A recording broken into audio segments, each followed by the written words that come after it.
And here's the video review for Super GoBot Cycle. This is one of the lots I bought that I got the stacks in, as I showed in one of my other videos. I like Cycle. Cycle and Leader 1 and a few of the other figures from GoBots I have. And I have, like I said, I have the power suits with Scooter and Turbo and Leader 1, and the cement mixer dude and the Rolls Royce guy are piloting the power suits that I have right now. I have the good guy power suits, obviously, the Guardian power suits. Cycle was the leader of the Renegades, the bad guys, the Decepticons of the GoBot universe, if you will. He obviously was a motorcycle, as you can see.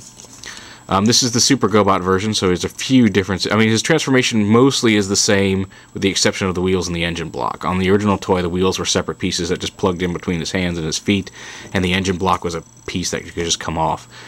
And his handlebars stuck up a little bit more. Here, they're just kind of right there. You can balance him straight up on his wheels if you're really careful. He does usually tend to like lean over a little bit and stand up. He rolls fairly well. He won't roll very far without falling over, but if you give him a really good push, he'll get a pretty good distance before he falls over. So he's got kind of thick tires. He's much more sturdy than you would think for a motorcycle toy. A transformation, you want to pull his legs down like this, pull his arm out, pull these, tab the wheel, pull the wheels down like that. This whole piece, actually I want to go to the side, get that plugged in, helps a little better. So you swing it around and plug it in, and that's the difference from the toy. The wheels store on his back here, as opposed to this engine piece just coming off completely and then the wheels plugging into his shoulders. But then you just pull his arms out. And then you have Super GoBot Cycle. And like I said, fairly accurate representation of the guy. A little less threatening looking. He's kind of got a blank stare. Ooh. Like I said, the regular figure was about this tall. And the wheels, like I said, were individual pieces. They come off, and then the tabs on the wheels would plug into his shoulders, so he'd have wheels on the shoulders.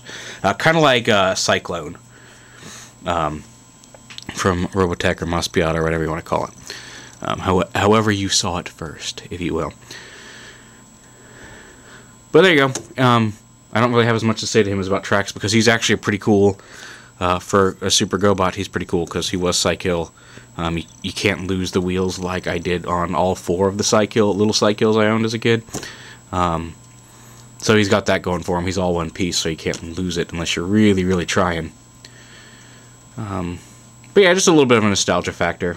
I've certainly gotten much more into Transformers over the years and much less into GoBots.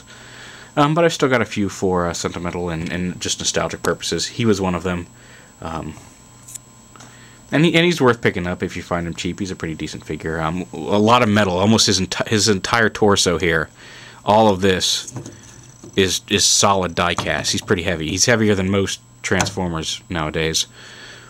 And then rubber wheels. Again, something you don't usually see on most figures nowadays. There you have it, Super GoBot Cycle.